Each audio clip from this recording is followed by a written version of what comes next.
Welcome, everyone. This is Becca Clark speaking, and I am a recruiter for Thunderbird School of Global Management's online degree programs. And a couple of housekeeping items to start. If you have any questions, please post them in the Q&A box located at the bottom. And if you would like, you can also make comments on the chat box. I will be sending out a recording of this session as well as the slides a little bit later after we finish. It is my pleasure to introduce Dr. Ted Cross, Clinical Assistant Professor of Leadership and Academic Director of the Master of Applied Leadership and Management at Thunderbird. Thank you, Dr. Cross.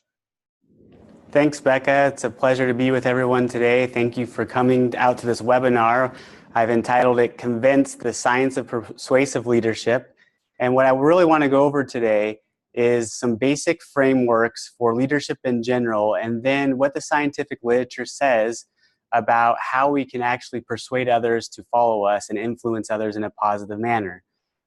Now, the first question that we really have to start addressing is, what is leadership in general? I remember a few years ago, actually a number of years ago, I was leading a small team in Brazil, and I was given some goals from my boss, and I had no idea how I was going to meet these. So I called a meeting of my team members together, and I got up in front of this group of team members, and I gave them some ideas, and I put down some plans that I thought that would help us reach our goals. And then I sat down and I asked the group, what do you think we should do? For a minute, there was just silence, and I was a little bit nervous because nobody was talking. But soon enough, people started to talk about their ideas and give some new insights into how we might achieve our goals. We wrote them down, we refined them, went back and forth in a large brainstorming session, put them into a plan format and then into action items, and then over the next several months began to execute that plan that we came up with together. A few months later, we were at a conference and our boss said, hey, your team has actually outperformed everybody else's. And he didn't ask me what I did as a leader. He went straight to some of my team members and asked, what did Ted do differently that other team leaders that you've had in the past didn't do? I remember one of my team members said, well, Ted sat down, he asked us what we should do and what we thought we should do to achieve the goals. He listened, and then he actually took some of our ideas and we implemented them. That was one of my first big lessons on leadership early in my career. And what I learned is that it's not enough to have a great plan, it's not enough to have the best strategy, and it's not even enough to be, even if you don't know so, be the smartest person in the room. What really matters is being able to win the hearts and minds of those that you're working with. And that requires understanding something about human behavior. So what is leadership then? If you look at the leadership literature, what you'll see is some common themes. And I've broken them into three sets or categories. First is leadership is setting a compelling vision, something that people can believe in and work towards. Second, we as leaders need to motivate others towards that compelling positive vision and remove obstacles along the way. And third, leaders need to make sure that we're constantly taking a temperature check and making sure that we correct course as needed, asking ourselves and others, are we headed in the right direction? But what this really brings up, whenever I start talking about this, actually I was just teaching a class in Miami on this very subject yesterday or the day before. And one of the questions I always get is this ethical? They say, Dr. Cross, okay, we understand that it's great, we're gonna learn about leadership. We think it's very nice that we will learn some tactics and strategies from the scientific literature about human behavior and decision-making that will help us influence our followers. But is that ethical, or is that some sort of manipulation, or is that underhanded? And what I always like to point out is that much of the influences around us are invisible and they're acting upon us all the time, whether or not we like it or not. Jonah Goldberg's a professor at the Wharton School of Business, and he just wrote an interesting book called Invisible Influences. And it's all about how there's invisible influences around us influencing us even when we are unconscious of this. He gives an example of his dad buying a car. Here's a picture of a car here on your screen. And what Jonah noted is that his father is a lawyer in Washington, D.C., and he said, all lawyers in DC drive BMWs. And Jonah said, but Dad, you drive a BMW. And he said, yes, but my BMW is blue. So his dad was influenced by everyone else driving BMWs in his profession, in his area, even though he noticed that everyone was driving these cars, and he still bought one anyways. And his way to justify buying the same kind of car was that it was a different color than everyone else's. Now, Jonah took this idea and did a bunch of research and found that actually the kinds of cars that are sitting in your local neighborhood that you see the most and come into contact with the most influence your purchasing behaviors when you actually go to purchase a car. So if you see more Toyotas, you're more likely to buy a Toyota. If you see more BMWs, you're more likely to see BMWs. Now, this is just mere exposure. So the first thing I want to get across to everyone is that it's not some sort of trickery to understand the behavioral science behind being a persuasive leader. What it really is understanding how human beings already are acting, and second, understanding further how our environment is already set up to influence us. One other question along these lines is, what is the difference between leadership and management? I'm the academic director of a leadership and management program, and there really is a difference between leadership and management. You might think to yourself, well, they sound very similar, and there is some crossover, but leadership in general is about setting a vision and bringing people to that vision. In other words, leaders challenge the status quo. They set out to achieve new things or in new ways. Managers, on the other hand, are often concerned with keeping the status quo and keeping things in order. Now, leaders certainly have to manage the status quo sometimes and be managers, and managers sometimes have to be leaders and vice versa.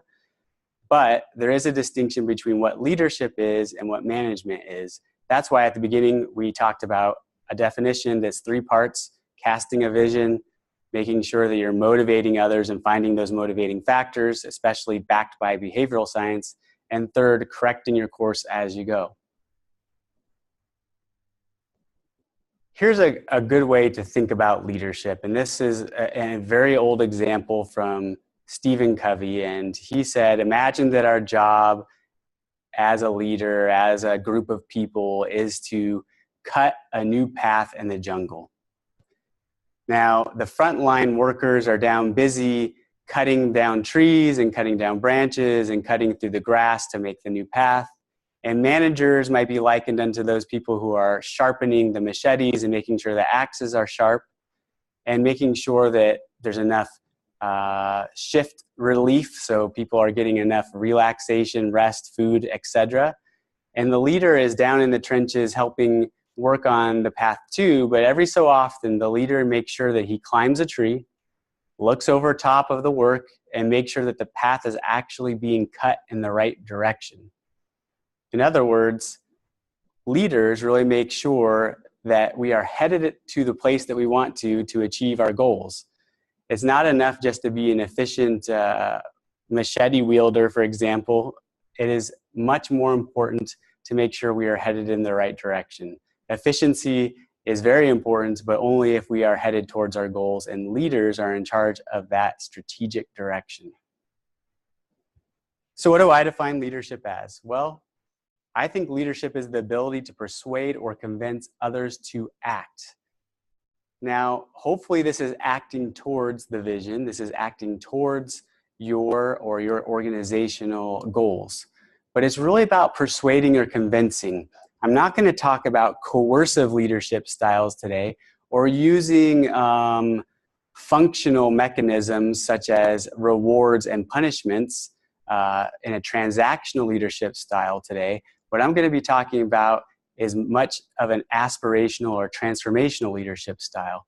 And that requires us to persuade and convince others to follow or to join the cause, rather than trying to put in, what I call carrots and sticks to force people to do things that we want. We want people to do things because they're persuaded and convinced to do them, not because we are forcing them to do them. But one of the first things we need to understand is that if leadership is really about convincing and persuading people towards something, either a goal or a vision, we need to understand a little bit about human psychology. And the first assumption we need to put to the side, and I've talked about this in other sessions, is that we are not rational decision makers as humans. As much as we want to believe that, we're not. We often make our decisions based on emotion. Now, one interesting study that I like to talk about in reference to emotional decision making is a famous research study called the popcorn study, where researchers gave one small bucket of popcorn to some participants and a large bucket of popcorn to other participants who are coming to a movie theater. They weighed the small buckets of popcorn before and the large buckets of popcorn before the movie, sent the moviegoers to the movie, and then when they came back, they weighed those popcorn buckets again to see how much of that popcorn the moviegoers had actually eaten. And what they found is the participants who were given popcorn in a small bucket were actually more likely to eat less than those who were given popcorn in a large bucket. Now, the researchers thought that's interesting, but they wanted to try to take out some bias. They thought, well, maybe people just like to eat popcorn, and it's just a coincidence that people with larger popcorn buckets eat more popcorn and people with smaller ones eat less. So they made an attempt to rerun the experiment, but this time they made popcorn that was very poor tasting. It was a bad tasting popcorn. It wasn't going to hurt anybody. It wasn't going to make anybody sick, but it was not good tasting. So it would sort of deter people from eating more of it after they tasted it. And they gave some people, again, small popcorn buckets, and some people large popcorn buckets, sent them to the movie, weighed the popcorn before and after. And again, what they found is those that had the larger popcorn buckets actually ate more popcorn, even when the popcorn was tasting bad. It was flavored in a way that would not make us want to continue to eat it. And so what these researchers were starting to conclude is that the bucket size was influencing the eating behavior of the moviegoer. Now, if you think about this from a logical or, quote, rational perspective, it doesn't make much sense. Why would just the size of a container change the behavior of a moviegoer's eating habits? But it does, and the reason is because we are making emotional decisions, and we are eating with our eyes in this case. So we really need to understand that our brain is functioning in two general patterns. Now, Daniel Kahneman is a Nobel Prize winning psychologist who won actually the Nobel Prize in economics for behavioral economics theories. And what he says is that our brains basically function in one of two ways in general. One is fast thinking, and two is slow thinking. Now, fast thinking or automatic thinking is when our brains are automatically processing things without us even thinking about it. And then slow thinking is just what you would think. It's slower, deliberate thinking, like solving a math problem, where we have to think through the steps, more logical, more rational. The problem is that most of our behaviors are driven by type 1 or fast thinking. In other words, most of our behaviors are caught up in this automatic thinking processes. And if you don't believe me, I put a picture of a car in front of a house that we all wish we could have someday. But what it is have you ever been driving, I don't know, to some appointment and found yourself driving to your house before you even realized that you're at home? You've been on automatic thinking, type 1 thinking, your brain was in the automatic mode, and you ended up at home even though you wanted to go somewhere else, because we are so habituated into that way of thinking. And it's much easier. And the reason why it's much easier is because our brains are cognitive misers, as Daniel Kahneman calls them. our brains will always take the path of least resistance. And so it's very easy for it to switch over into that automatic habitual thinking rather than having to go through a deliberate process like rational, slow thinking, like we would do to have to solve a math or a logic problem or think through something very tough. There's a similar analogy to think about fast thinking and slow thinking, and this comes from Heath's book called Switch, and he talks about the analogy of the elephant and the rider. He makes a comparison that the elephant is like our emotional self, so that would be like the type 1 automatic thinking or fast thinking, and that the rider is like the type 2 thinking, the rational. So the rider can sit on top of the elephant and really guide where the elephant goes. But if there's a conflict between the elephant and the rider, in other words, if there's a conflict between our emotional selves and our rational part of our brain, who's going to win? Well, the elephant takes over because it's much bigger, the emotional side. So the rational and the emotional have to work together in order for us to kind of get where we want to be. But we need to recognize that what's really in control is this emotional part of our brain, and that we might need to use our rational part of our brain to figure out how to persuade the emotional side of the brain to head in the direction that we want to. So what I'm really getting at is that if we want to influence others as leaders, we need to tap into the emotional part of their brains, our brains rather, and help engage that part of the brain so that the rational part of the brain can then follow through with those actions that is in agreement with the emotional side, just like the rider and the elephant. But how do you do that? Well, one tactic is to paint a vivid vision of the goal, problem, or destination. Now, why is this important? We talked at the beginning that we think that leadership is setting a compelling vision. It's helping people be motivated towards that vision, and it's correcting course along the way. Now, it's important to paint a vivid vision because just like in the popcorn story, we often make sure and follow through with things and believe things that we can see. Let me give you one example. A number of years ago, HP, a company that is very famous for making printers, had a manufacturing problem.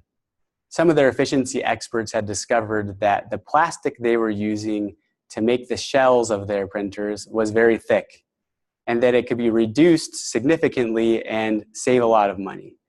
But when these efficiency experts brought the ideas over to the engineers who designed and the designers who designed these machines and these cases out of plastic, they were unwilling to make the change to a less thick or thinner plastic. They said, no, it won't be a quality product if we reduce the thickness of the plastic. And so the issue pretty much died because it couldn't get the engineers to agree to this, even though there was a lot of savings to be made if they just reduced the thickness of the plastic. So a manager, it was actually very not giving up on this idea of saving the money. And so he decided to find a way to try to compel everyone to understand the gravity of the problem and how they could save money at HP. So rather than trying to come up with a logical or rational argument, which might include a spreadsheet, for example, with lots of numbers that showed how much money you could save over time if you reduce the thickness of the plastic, this leader decided to create an object lesson. He called a meeting of all the designers and engineers and other constituents who would make the decisions about whether or not they could change the thickness of the plastic. And then he brought in one of the printers into the meeting. During the meeting, this leader took one of those printers, put it on the floor, and stood on top of it and gave his speech about why they needed to reduce the thickness of the plastic.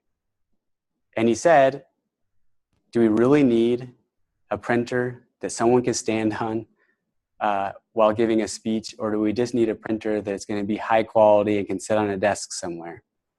Needless to say, the point was driven home through this visual example because he had engaged through the perception of vision that this really was an important thing, that this was engaging their emotional side, that really doesn't make sense that someone should be able to use HP printer as a step stool rather than a printer that sits on a desk. So that's one example of someone engaging the emotions through painting a picture or a vision of the problem. And this is all to say that people really believe what they can see, even if it's only in their mind. So sometimes you can't, paint a physical picture. You can't, step on the HP printer, or maybe you can't even put it in graphical format. Sometimes you have to do it in other ways. So remember our example of the BMW cars.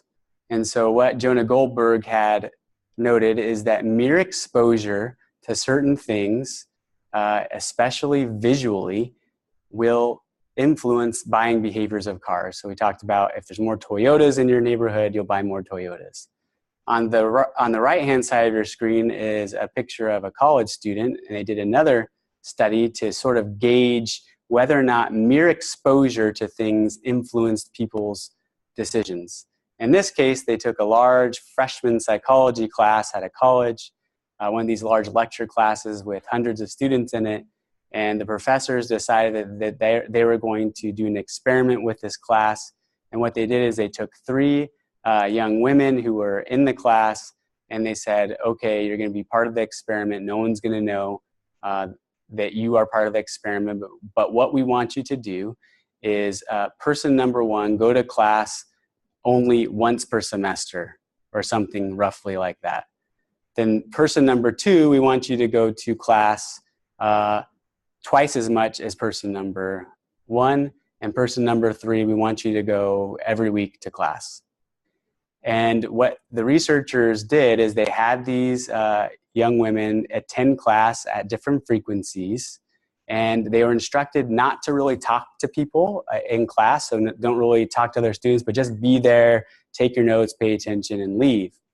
At the end of this psychology course, end of the semester, the psychology professors gave out surveys to the students, and they asked them to rate the attractiveness of the faces of these 3 young women who had gone to class at different frequencies. Remember, person 1 only went barely at all, person 2 went more often, and person 3 went the most often.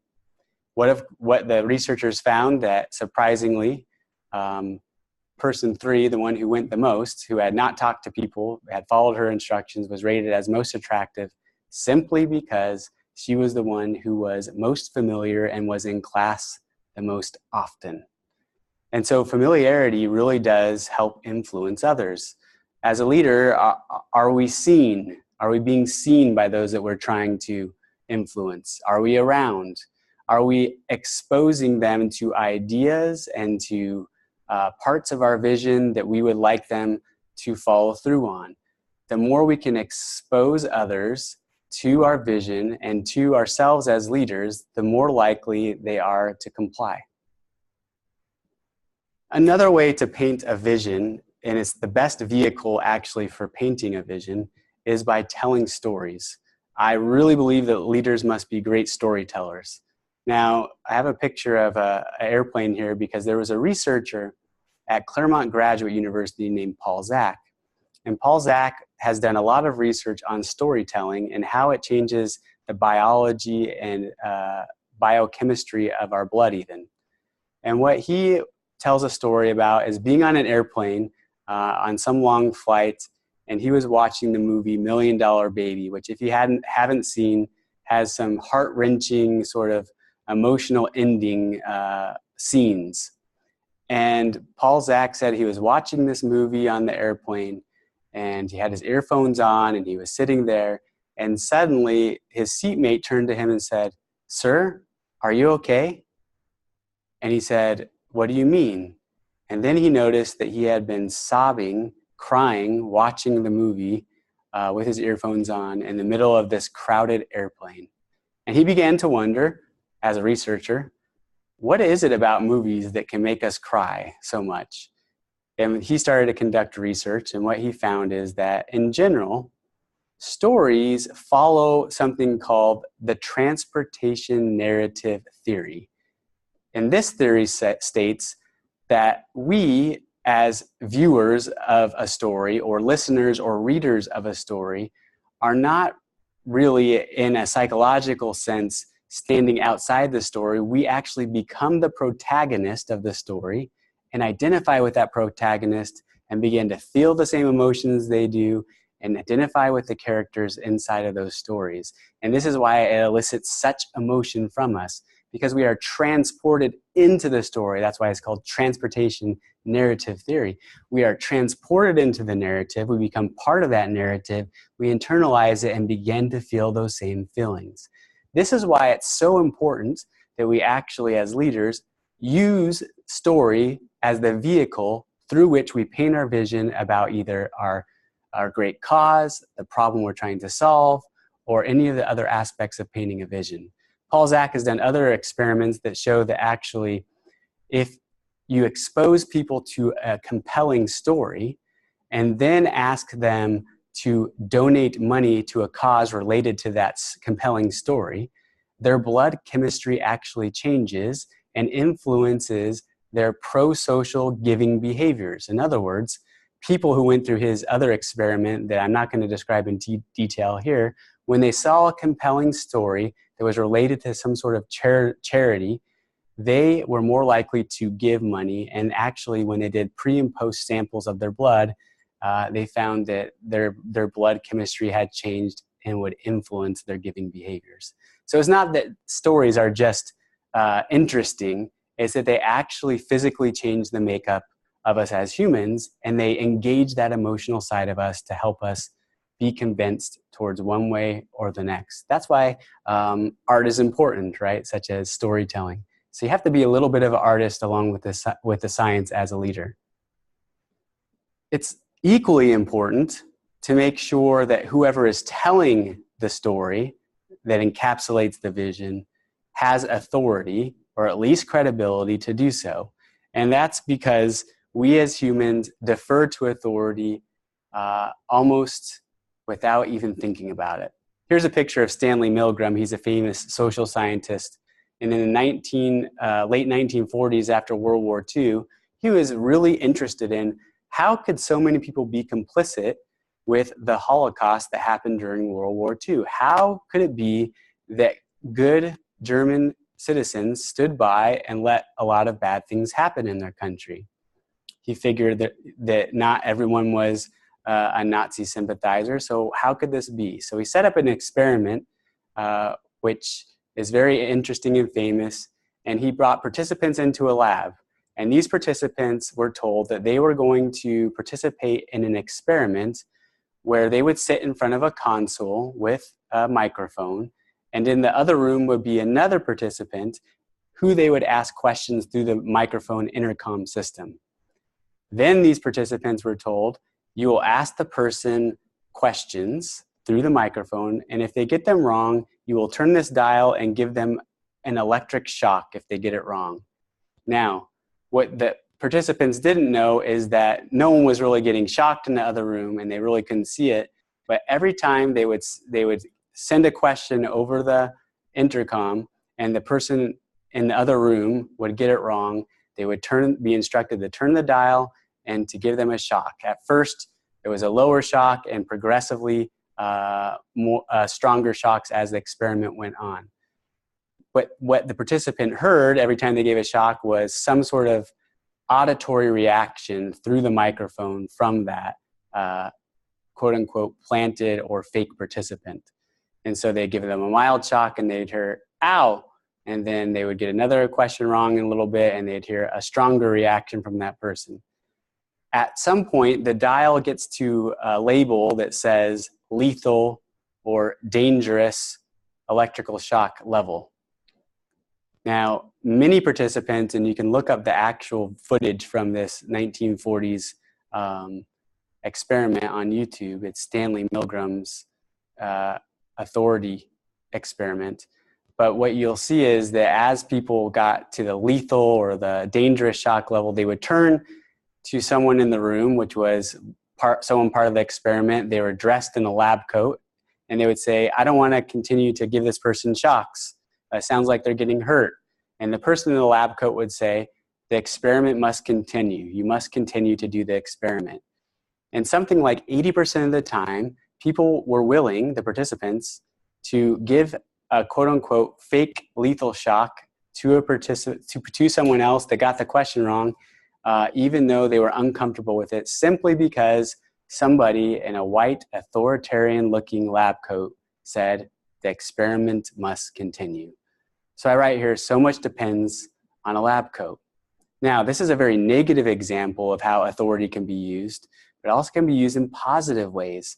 And so it's important that if you are telling a story as a leader, that you have enough credibility in that area that you're telling a story or painting a picture or sending a vision, that you have enough credibility in that area to actually get people to follow, because authority really matters. People defer to authority. In fact, they've done studies for physical therapists that show if physical therapists have their diploma on their wall behind them when they consult with clients during the first, or patients during the first couple of sessions, that those patients are more likely to comply with their regimens that they're given. So they see that diploma as an authority mechanism, and then they'll go ahead and comply.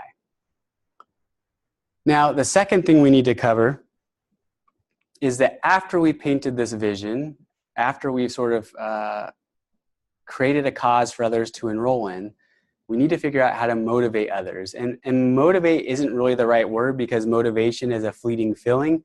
But what we're really trying to do is figure out how can we influence others to actually take action.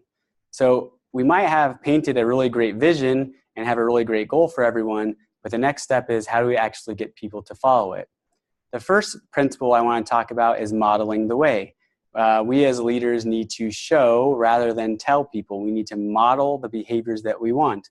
There's a famous story of the CEO of JetBlue, and he would often take time to do a few hours of every single job that existed in the company. And this was not only to gain insights into what was working and what wasn't at his company, but he was also modeling behaviors for the other employees that, hey, cross-training is important. Second, here's how we want to interact with customers. And third, even the boss needs to understand how to do some of these jobs, and we need to work together as a team. Another thing that we need to think about when we're trying to motivate others is that we need to make sure we're not asking for too much at once. If we're motivating people towards our vision, it's really easy to expect them to do a 180-degree change, but that's not really realistic. So we need to ask for small behaviors up front, and then another small behavior, another small behavior, until it leads to the desired direction that we want to go. I call this the puppy dog principle. So have you ever been to a pet shop and you're looking at the puppies and they're really cute in there, and the next thing you know, some employee comes by and says, oh, would you like to play with that puppy? And if you say yes, you'll hold it on your lap and you'll pet that puppy, and those store owners and those employees know that you're much more likely to purchase that puppy because you're holding the puppy. So we need to ask people to do small things, and we need to ask them to hold the puppy per se, so that they will go ahead and start to buy into some of these behaviors that we want them to change.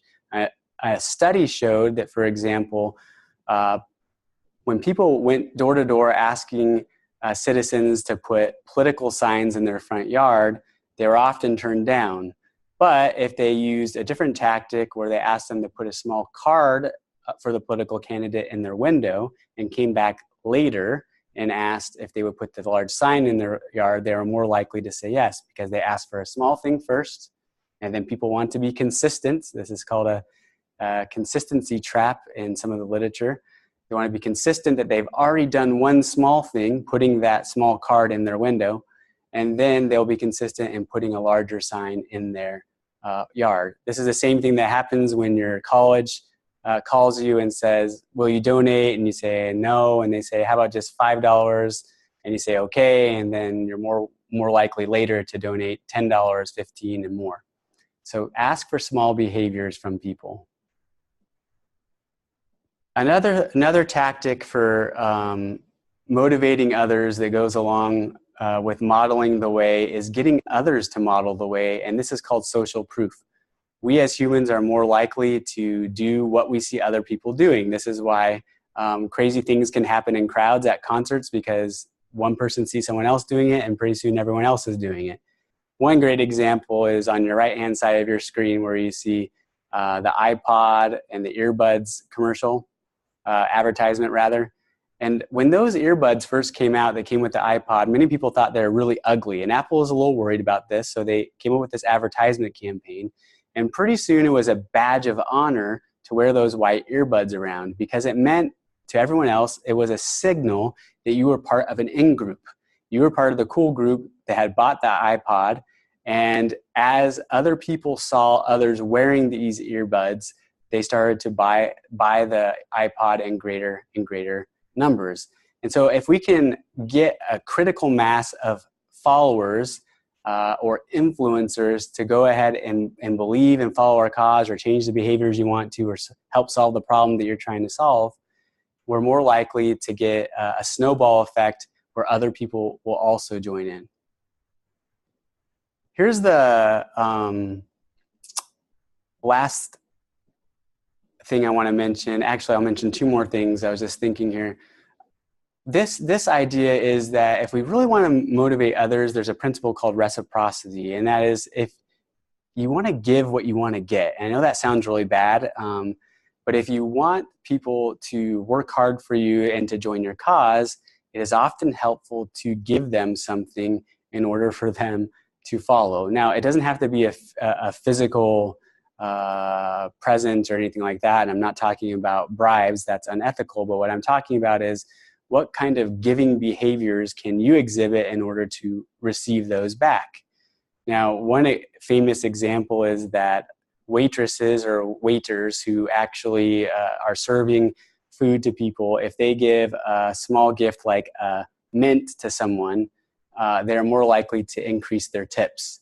And it's just because we feel a little bit beholden to give them a better tip, even subconsciously, if they have given us something. So what can you do as a leader to give people some perks? So sometimes it's about giving people freedom. Sometimes it's about giving people authority. Sometimes it's about compensation packages, yes. But really, what kind of things can you exhibit to people that would help enroll them in your cause?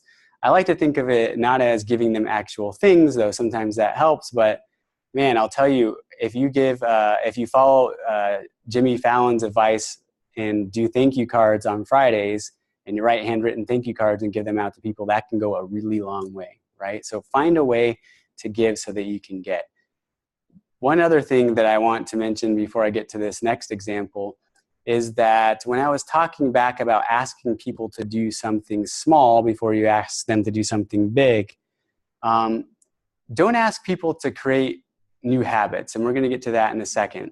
So if we really want to motivate others, it's really not about creating systems that coerce, or transactional types of systems like I mentioned at the beginning that are using carrots and sticks, that you get punished or you get rewarded for something.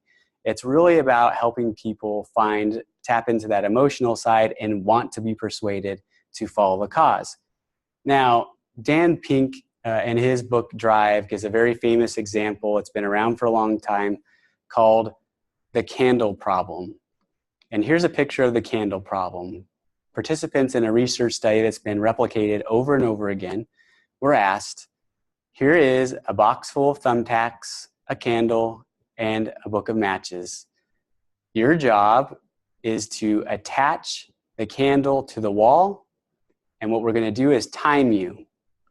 Now, one group was told they are being timed just to get the average for how long it takes people to solve this problem. The second group was told you're being timed, and the shorter time it takes, the quicker you get this problem finished, the bigger financial reward you're going to get. Okay? So one group is only being timed for average sake, and the other one, their bonus basically, or their financial reward is tied to how fast they can solve this problem. So they let people try to solve this problem, and they time them, and in both conditions. Now, you might be thinking, what is the answer to how you actually do that? And here's the answer. The answer is to take the tacks out of the box, use the tacks to put the box to the wall, and then put the candle inside of it, holding the candle, and then light the candle. Many people tried to melt the candle instead and stick it to the wall, or use the thumbtack somehow to stick it to the wall. But this is the most efficient way to solve the problem. What they found, though, is that the second group that was told you're being timed and it's tied to a financial reward actually took 3.5 minutes longer to solve the problem than those who were not offered a financial reward.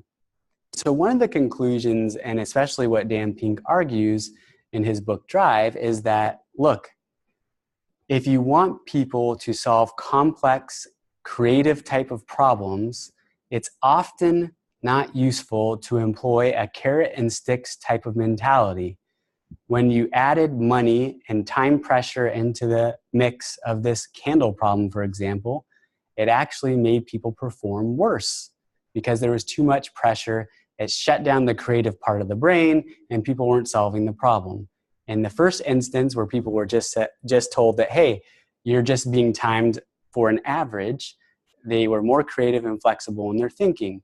Now, you might say, well, bonuses and carrots and stick structures work. Yes, they work in certain circumstances if it's directly tied to the product that someone's making. If you're making widgets and you have to make so many widgets per hour, it might work and make sense to have some sort of carrot and stick compensation or some sort of carrot and stick management protocol. But if you're asking people, like many of us in the knowledge economy, to solve complex problems or to deal with people and solve their complex problems, it's often important not to go to carrots and sticks as motivating factors. Rather, what Dan Pink argues is that we should be using the levers of autonomy, mastery, and purpose to motivate people rather than carrots and sticks. Autonomy, we want to give people freedom. We want to give them freedom to do their own work and have a little bit more latitude and not be as micromanaged with clear goals. They want to have mastery. They want to be recognized when they're doing really good at a task or a certain type of job and be able to progress. And then purpose. And this goes back to this idea of enrolling people in our vision. Is it a vision that people can believe in? Is there a why behind it, right? Simon Sinek says that famous quote, nobody cares about what you do, they care about why you do it. So why is it that we're having people do this task, and how does it tie into the larger vision? So autonomy, mastery, and purpose are very important motivating factors we can use outside of the carrot and stick paradigm. Last, another way that I want to bring up of motivating others is what I call seeding habits. So Mr. James, who is known as the father of American psychology, said, "We are nothing more as humans than a bundle of habits." And the reason he says that is back to our fast thinking and slow thinking Daniel Kahneman example, is that most of our behaviors are driven by our habits, our system one fast thinking. Now, if you don't think that's true, ask yourselves how many times you've checked social media during this presentation, right? You habitually did it without even thinking about it. And that's because there's some sort of cue, some sort of routine, and some sort of response. And you can learn more about this in the book, The Power of Habit. A cue tells us, hey, there's something to cue your automatic thinking. So in social media, for example, those little red numbers that you see on the app cues you. You jump into a routine that is on automatic pilot, which is checking your social media, and it might be your email even. And then there's some sort of response or reward. In other words, you feel good because you got those red numbers off of your phone, or there was some sort of other reward system given back to you. So it's really hard to change habits. And so when we're asking people to follow a new vision and head in a new direction, we're actually asking them to change their behaviors. And so one thing I like to talk about is not asking people to change their behaviors, but rather using existing habits as Trojan horses. I call this seeding habits. Let me give you an example. I'm really not that great at managing my money. And so my wife was talking to me and she said, well, one tool that might help you manage your money is this app. And she told me about an app for my phone that might help me manage my personal finances.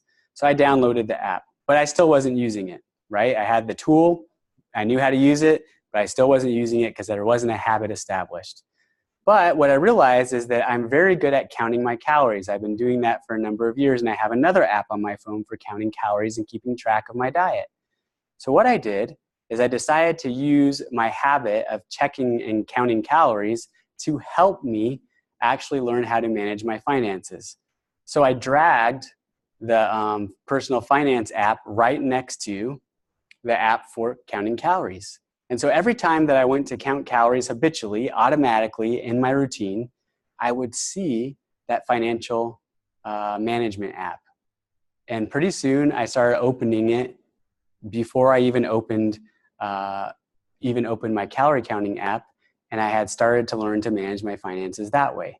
So when we ask people to go ahead and change behaviors, don't ask them to create new habits. Find habits that you can put new routines into and have similar cues and have some good rewards behind them.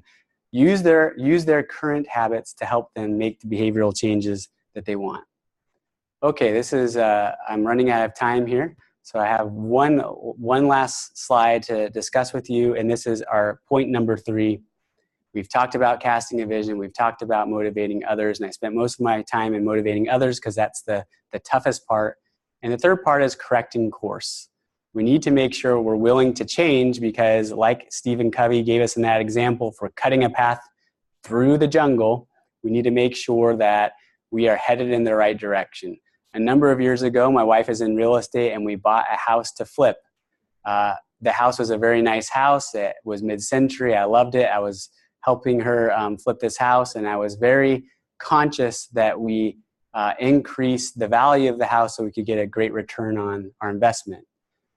But there was one problem. There was this add-on back room, and the back room had low ceilings. It wasn't very appealing, and we just didn't know what to do with it. We got some quotes about putting the ceilings higher, and it was very expensive, and we didn't know what to do. And I was thinking of all these ways that we could try to make this room a little more appealing. One day, my wife turned to me and she said, hey, why don't we just take that room off and return that area back into a porch like it was originally? And at first I said, what, are you crazy? We're not going to reduce square footage. That'll reduce the value of the house. But the more I thought about it, she was right. We ended up removing that back room, returning the house to its original footprint, and increasing the value just the same. Now, this was hard for me because my mind was stuck in a current paradigm.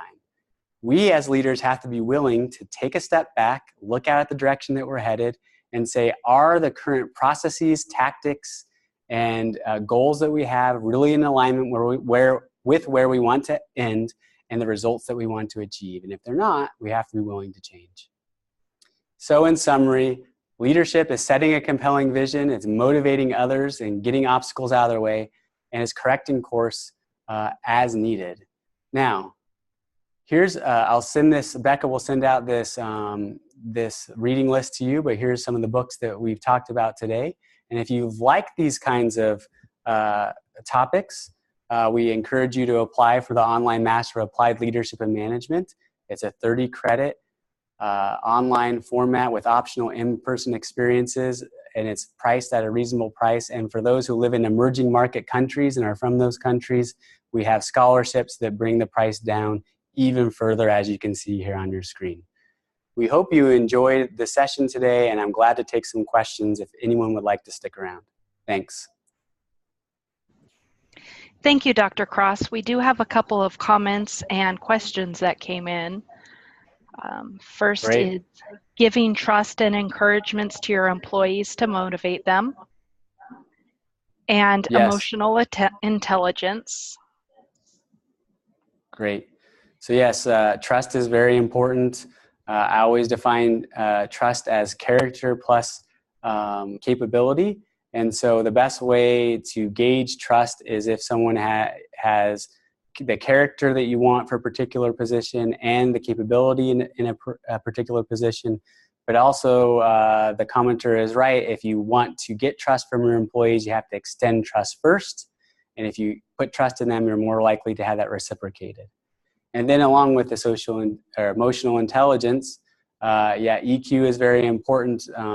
I think that a large part of EQ is being self-reflective. And so it's understanding where you lack as a leader and being able to reflect on that and then hire people or put people on your team that can fill those gaps. Mark asks, can you comment on becoming a leader? Some basic guidance? So becoming a leader doesn't necessarily have to be positional in nature. It doesn't mean you have to be a boss or a manager to be a leader. You can lead from various different positions. But part of being a leader is really getting into that mindset that the idea is getting people to believe in a cause. And in order to do that, you first have to find a cause that you believe in to move people towards. So I really, in other workshops, take people through the idea of coming up with your personal motto, your personal mission statement, and thinking about how that aligns with an organization that you're in, and then enrolling others in that. So I think that's the first step, is thinking about being a leader regardless of position and finding a cause you believe in and then helping bring others to that cause. Great. Next question from Elizabeth. The pink example. Don't you think he confounded the experiment by combining the time limit and adding the financial reward? Shouldn't he have separated them and then seen the results? So that experiment actually has existed since the late 1940s, I believe, and they've done it lots of times without the time component and also without the financial reward component. And so this was an iteration of an experiment that had found that people, regardless of the monetary incentive, had a harder time solving the problem if there was time constraints even. And so, yes, there's many confounding variables that could contribute to that, but it's a problem in the psychological literature called functional fixedness, meaning that we often don't see outside of the box. Literally in this case, we see that box of tacks and think, well, that's just a box that has tacks in it, instead of maybe that box could be used as part of the solution to the problem. Great. Next question from Moses. How can leadership be an important ingredient in fighting the culture of corruption? So I think ethical leadership is paramount to fighting a culture of corruption in any setting. I remember I was working with some folks from sub-Saharan Africa, and one of their main concerns was about how do we actually implement ethical leadership. And part of the problem is that when there are circumstances and outside structures that are encouraging unethical behavior or saying that unethical behavior is okay, it's very tough. So what we need to do as leaders is create architectures or organizational structures that guard against unethical behavior. And this is partly not just to the organizational structure, but the culture that the structure actually encourages. So if in that company or organization, the norm is we just don't do these types of behaviors because the leaders never do, they model the way, and we're not incentivized to do those kinds of things through unintended consequences of poorly thought out structures, then we can help combat the culture of corruption. So leadership is paramount for that. It's the leader's job to not only model the way, but also to create structures that influence others in positive ways. Excellent. Next question from T. Nerukar. How do you get colleagues who have more experience than you to see you as a leader? Great. So sometimes it's very hard, even especially if you're much younger than some of your superiors, to get them to see you as a leader. But people don't have to see you as a leader for you to be a leader. There's something called leading up we often talk about in the leadership theory. And what this is you might have a vision and you can help enroll people who are your superiors by helping them catch the vision and letting them have the credit of catching that vision and getting the results. Because as a leader, if you're not in a position of power, you can say, I'm going to lead up. I'm going to help us get to results no matter who gets the credit. And as long as you let your superiors have the credit, you're likely to get a lot done. Excellent. We have a couple of comments from Gabriella. Perfect in Bolivia. Minnie says, thank you, this was great. Elizabeth mentioned, I remember attending a similar experiment led by Professor Youngdahl. We found that administrators were worst at thinking outside the box. LOL. Right. Yep. Ian Yep. mentions leaders need to be good listeners, but also when to take decisions. Yeah, that's a great point. It's not, it is, in much of the current organizational culture, we need more listening, but we certainly need a leader to be the one who is the decision maker at the end of the day, maybe takes a consensus approach and says, okay, what does everyone think? And then makes a decision and then enrolls everyone else in that direction.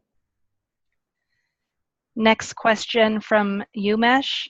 Trust and collaboration works when business owners are visionary. What if business is struggling to survive? Don't leaders take decisions based on short-term gains? So certainly if a business is struggling, there's going to have to be some balance between the short-term feasibility of making sure that the organization actually survives versus the long-term visioning of what the organization is there to achieve. But I would argue that even short-term goals can be framed in a way that pushes towards a longer-term vision. So this would happen through a retooling of the strategic plan of a business, for example, where the vision and mission are in alignment, and then the short-term and long-term objectives are in alignment with that mission and vision, making sure that the things that are going to keep the business in the short term don't directly conflict with those in the long term. And what that might require is some teamwork and some honest conversations with people that, hey, the only way we're going to survive is if we do X, Y, and Z. This is how I see it aligning with our long-term strategy, and then asking people for creative ideas to not be too short-sighted, but be able to survive at the same time. Great. Next question from Russ. What type of leadership is needed change? I'm sorry. What will type leadership need change by 2025?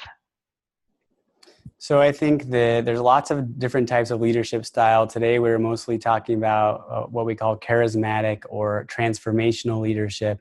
I think that's becoming increasingly important. There's a leadership style called situational leadership that I also subscribe to that says, depending on the situation, you need to adopt a different type of leadership style. That makes perfect sense. Sometimes transactional leadership style is needed. We need to set up processes that help manage people. But I think going into the future, the types of leadership skills that are really needed are flexible leadership skills, where someone can move from one industry sector to another depending on the way that things are changing. So I heard a quote from a recent business leader that said, look, the students and young workers of today will have more careers than previous generations had jobs. They'll have more career tracks than previous generations had jobs. And so what we're in the business of here at Thunderbird is creating adaptable, flexible master learners who can learn how to do things for themselves and can be dropped into any situation, and after a bit of time emerge as an effective manager and leader. Great. I think we have time for a couple more questions here. In a global environment, our ethics might not be a good fit everywhere. How can we persuade employees in other countries to follow our lead? So this is a really important question. That's when I would start to adopt a situational leadership style. No matter what culture we find ourselves in, though, I think it's important to remember that some of these principles are transferable. Ethics might be different, business practices might be different, cultural norms may be very different. So the first thing as a leader is to absorb those if you're coming in as an outsider, or if you're an insider of that cultural paradigm, to make sure you understand what outsiders might think of those cultural norms, and then making a decision, a conscious decision as a leader where you stand on those ethical norms, and then making sure you craft a vision and a narrative or a story that can bring in as many people as possible without asking them to forsake their culture, right? So we need to be adaptable. We need to be able to change but also still lead in a positive direction. It just might need to be messaged in a different way. It might need to be packaged in a different type of story.